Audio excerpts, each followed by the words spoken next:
네, 어제 오후 서울 도곡동에서 홀로 사는 80대 할머니가 숨진 채 발견됐습니다. 발견 당시 할머니는 양손이 운동화끈으로 묶여 있었고 또 목에는 졸린 듯한 흔적이 있었습니다. 현관문이 열려가 있어서 들어갔더니 안방에서 할머니가 반듯하게 누워있는데 손이 묶인 것 같더라 싶어 그렇게 들어왔어요. 경찰은 타살 가능성이 높다고 보고 있는데요. 하지만 외부인의 침입 흔적이 발견되지 않아서 이 할머니의 죽음을 둘러싸고 의문이 커지고 있습니다.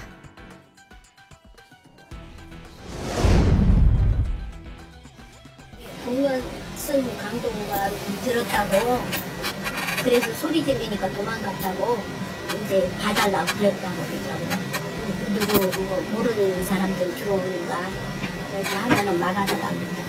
그게 언제쯤 일이에요? 10일 전에 들어왔으니까 10일 그 다음날 얘기했겠지, 바로.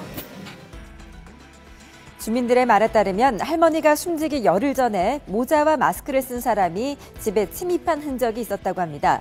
하지만 소리를 지르자마자 달아났기 때문에 경찰에 별다른 신고를 하지 않았다는 것인데요. 중요한 것은 할머니의 집과 그 주변에 CCTV가 설치돼 있지 않다는 겁니다.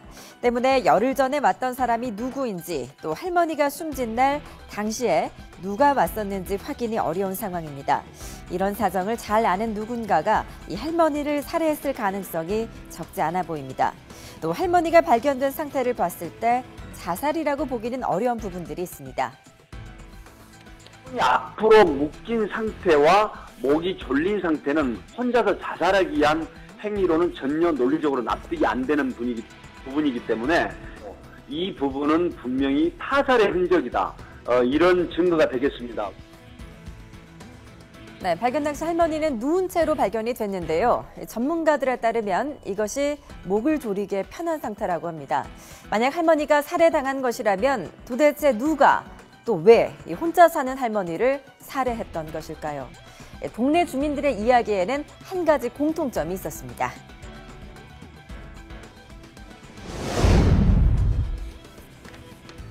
동네 사람들이 나왔더라고. 저 할머니가 저기 아파트도 있고 돈도 많으면서 저 멍멍이 개를 뚝배기 하나 사오면 그걸 가먹으려고 물을 타갖고 먹고 그런다고. 그런 말은 내가 들었어요. 아, 지독하게 산다고 이제 그 말이지 뭐. 다른 사람들 말로는 아들도 없고 딸도 없고 혼자 사는 할머니가 저렇게 지독하게 산다고 이러더라고요. 숨진 할머니는 동네 주민들에게 상당한 자산가로 알려져 있었습니다. 할머니가 살고 있었던 집은 지상 2층에 지하 2층짜리 주택이었는데요. 이 주택 말고도 40평대의 아파트를 갖고 있다는 게 바로 주민들의 설명입니다.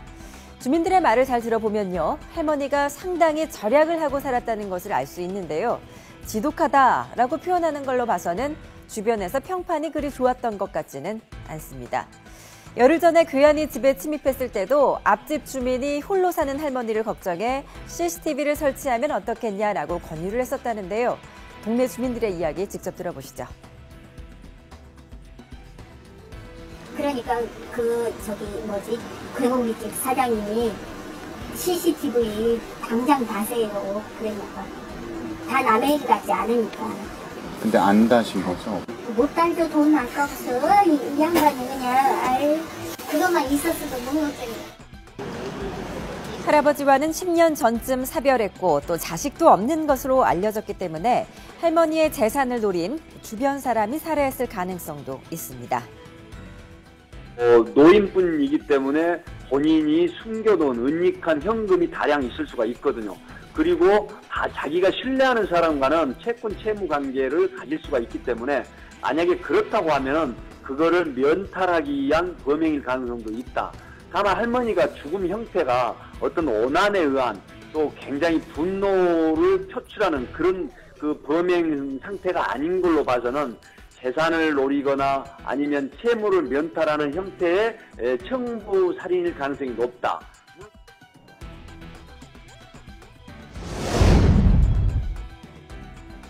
올 봄에도 3월달에 47만 원, 뭐 만원짜리만 이렇게 가져왔다고 그러더라고요. 가끔 이렇게 그런 거는 어디라도 있는 거잖아요. 근데 강도는 한 번도 들어보니 골목에 이 동네에 뭐 20년 동안 강도 들어와서 사람 다친 거는 한 번도 없었습니다. 네, 주민들의 말에 따르면 그동안 이 동네에서 귀연 때문에 사람이 다치는 일은 한 번도 없었다고 합니다. 자식도 배우자도 없었던 이 할머니, 주민들과도 교류가 거의 없었다고 하는데요. 홀로 지내던 이 할머니가 외로움을 이기지 못하고 스스로 목숨을 끊는 극단적인 선택을 했을 가능성도 배제할 수는 없어 보입니다. 상당한 자산을 갖고도 홀로 외롭게 지내고 있던 이 할머니에게 어떤 사연이 있었던 것일까요? 경찰은 오늘 부검을 통해서 할머니의 사망 원인을 밝힐 예정입니다. 도곡동 할머니의 죽음을 둘러싼 의문이 풀릴 수 있을지 주목됩니다.